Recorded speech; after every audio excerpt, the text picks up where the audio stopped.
Après la révélation du secret, il devint clair que des anges traîtres avaient été scellés hors du flux de l'existence. Mais l'un d'entre eux seulement réussit à trouver un moyen de s'échapper de la prison dans laquelle il avait été enfermé. Sa destination était claire dès le début. La clé, Goku. Avant qu'il ne puisse l'atteindre, le grand prêtre intervint au moment critique, arrachant Goku à la zone de danger comme s'il avait tout prévu à l'avance. Quant à Vegeta, malgré sa puissance et sa détermination, il fut incapable de vaincre cet ange. Un combat qui se termina sans vainqueur et laissa derrière lui une question terrifiante. Si ce n'était qu'un seul ange, que se passera-t-il si les autres sont libérés? Hélène retourna dans son vide de néant, cet endroit où même la lumière est entièrement engloutie. Goku, après avoir entendu l'histoire, pose lentement sa main sur son cœur et demande « Et moi dans tout ça ?» Le grand prêtre s'approche lentement de lui.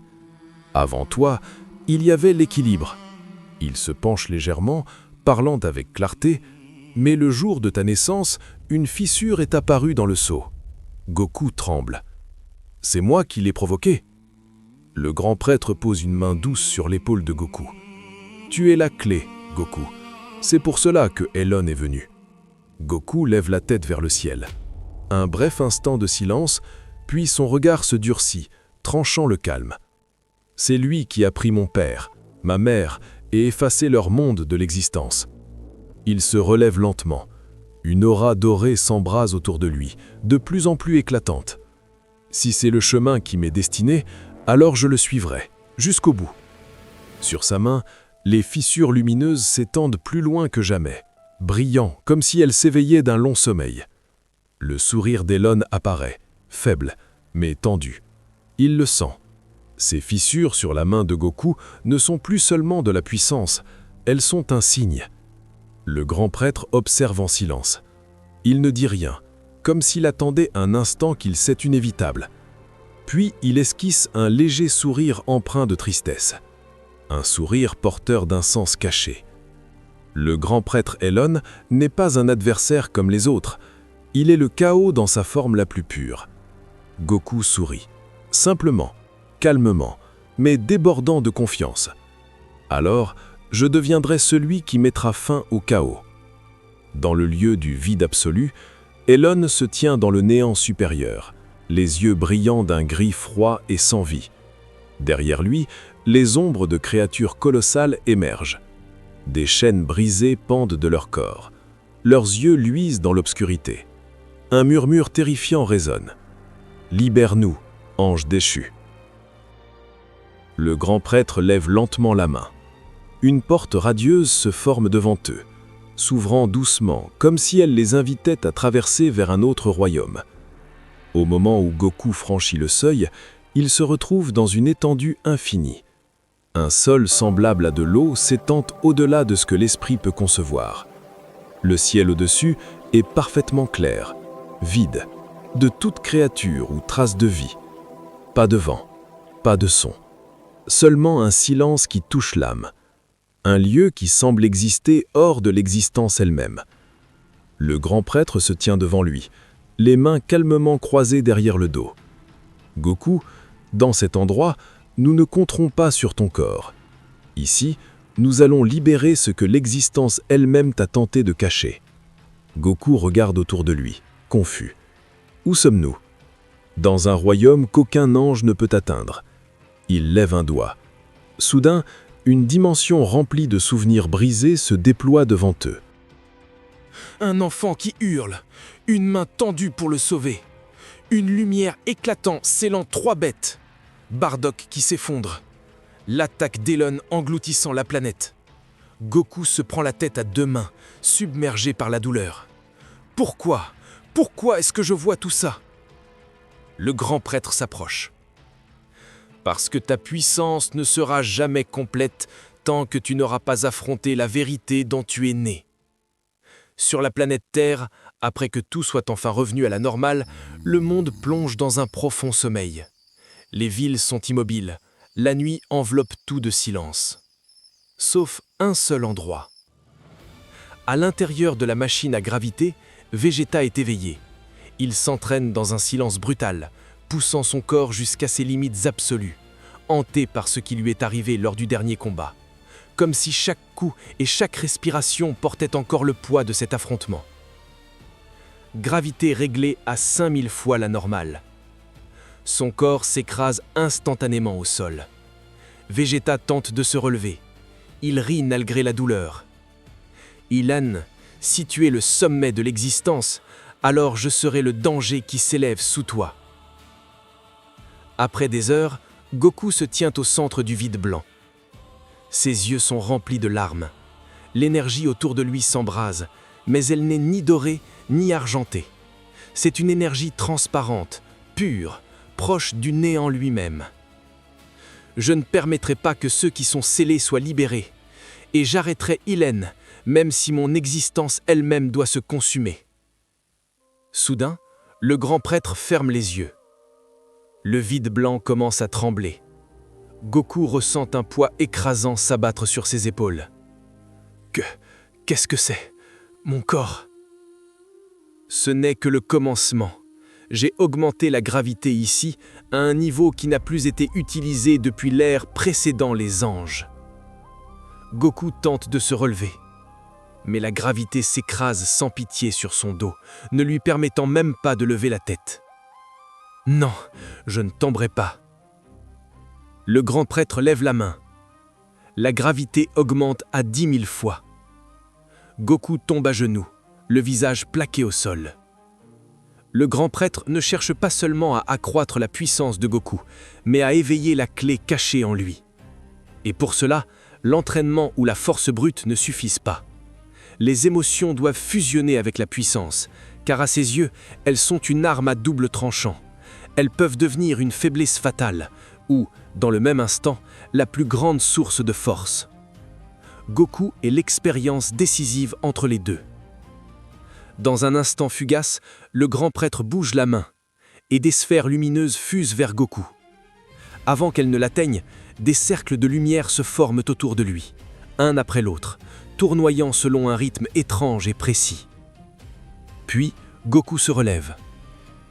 Soudain, des ondes de pression invisibles explosent à partir de lui, entrant en collision avec l'espace lui-même, comme des explosions silencieuses, invisibles à l'œil, mais ressenties par chaque atome. Grand prêtre, ces ondes te frapperont de l'intérieur. Tes muscles ne les sentiront pas. Ton existence, si. La première onde s'écrase contre sa poitrine. Les yeux de Goku s'ouvrent brusquement sous la douleur. Ce n'est pas un entraînement ordinaire. Une seconde onde, une troisième, une dixième. Chacune lui vole le souffle pendant un instant. Sur la planète Terre, au coucher du soleil, le ciel se teinte d'orange, mais le sol en dessous souffre. Vegeta s'entraîne seul. Chaque coup qu'il porte déchire l'air. Chaque cri transporte l'humiliation qui ne s'est toujours pas dissipée. Le sol sous ses pieds est fissuré. Sa respiration est lourde, et pourtant, ses yeux brûlent toujours. Vegeta, la rage contenue. Un seul coup, juste un seul coup. Il abat son poing contre le sol. Je ne permettrai pas, je ne permettrai plus jamais à aucun être de me regarder de cette manière. Le son d'un bâton touchant doucement le sol. Vegeta s'arrête net. Il se retourne brusquement. Whis se tient derrière lui. Son visage est calme, mais ses yeux perçoivent tout. « Tu t'entraînes de manière chaotique, Vegeta. » Vegeta répond sèchement. « Si tu es venu te moquer de moi, alors pars. » Whis esquisse un léger sourire. « Non, je suis venu parce que pour la première fois, tu t'entraînes honnêtement. » Vegeta se tait. Whis fait un pas en avant. « Tu es en colère, pas parce que tu as été vaincu. » Il plonge son regard dans celui de Vegeta, mais parce que tu n'as même pas été considéré comme un adversaire. Vegeta serre le poing. Ses muscles tremblent. Il est passé devant moi, comme si je n'étais rien. Whis reprend. « Que dirais-tu de t'entraîner avec moi ?» Vegeta relève lentement la tête. « Toi ? Et pourquoi ? Parce que tu es le seul ici à ne pas t'être brisé. Il marque une pause, puis ajoute « Et parce que ce qui arrive demandera bien plus de puissance que ce que tu penses pouvoir atteindre. » Vegeta esquisse un sourire en coin. Son orgueil est intact. « Si tu crois que je vais m'incliner, Whis l'interrompt, tu ne le feras pas. » Puis il sourit. « Tu seras reforgé. » Whis agite son bâton. L'espace se fissure comme un miroir brisé. Vegeta lève une dernière fois les yeux vers le ciel et murmure « Kakarot, je ne te laisserai pas me dépasser cette fois. » Puis il franchit le portail. Goku se tient au centre. Son corps est couvert de blessures. Sa respiration est irrégulière. Mais ses yeux sont terriblement calmes. Autour de son bras droit, de fines fissures dorées se propagent, comme si la lumière elle-même ne supportait plus son corps et commençait à se fracturer en lui. Les fissures s'étendent des doigts à l'avant-bras, puis à l'épaule. Puis elles s'arrêtent, non pas parce qu'elles ne pouvaient pas aller plus loin, mais parce que quelque chose en a décidé autrement. Le bruit de pas lents traverse le vide. Le grand prêtre apparaît derrière lui. Son expression aussi calme que toujours. « Bien joué !» Son Goku. Goku se tourne lentement. « Alors, c'est la limite ?» Le grand prêtre secoue la tête. « Non. » Il s'avance.